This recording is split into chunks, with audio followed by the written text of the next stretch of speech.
नमस्कार, रुक्मिणीज रेसिपीमध्ये तुमचं स्वागत आहे। आज मी साबुदाण्याची खिचडी बनवणार आहे। त्यासाठी रात्रभर पाण्यात साबू भिजवून घेतलेला आहे। शेंगदाण्याचा कूट आहे, बटाटा आहे उकडून घेतला आहे आणि हिरवी मिरची। आता पुढची तयारी करू। हे बघा, तेल तापलेलं आहे। त्याच्यात पहिलं जिरं घालायचे। जिरे भाजून झाल्यावरती मग हिरवी मिरची घालायची। हे बघा, जिरं छान भाजलेलं आहे। आता हिरवी मिरची घालायची।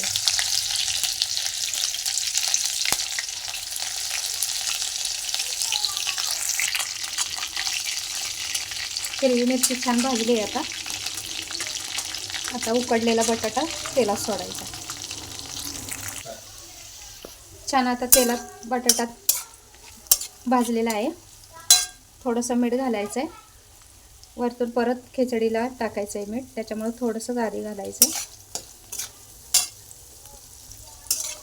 छान अशी परतून घ्यायचा आहे बटाटा।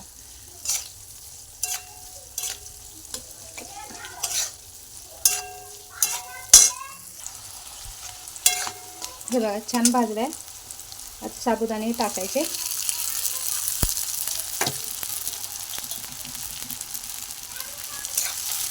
आणि आता कूट घालायचा।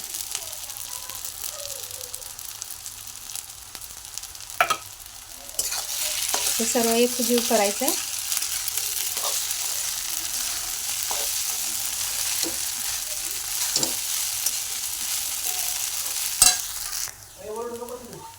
थोडंसं मीठ घालायचं आहे, अगोदर घातलेलं होतं। आणि 1 ते 1.5 चमचा साखर घालायची।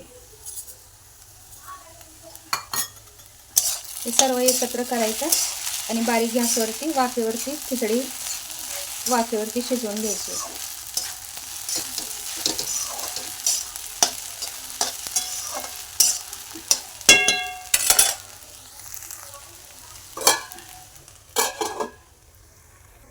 चला तर मग झाकण खोलून बघूया खिचडी कशी झाली। हे बघा, खिचडी छान झालेलं आहे। एकदम सुटसुटीत छान अशी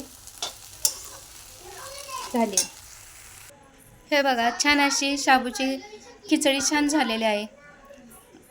तुम्ही पण घरी नक्की बनवा। थँक्यू, धन्यवाद।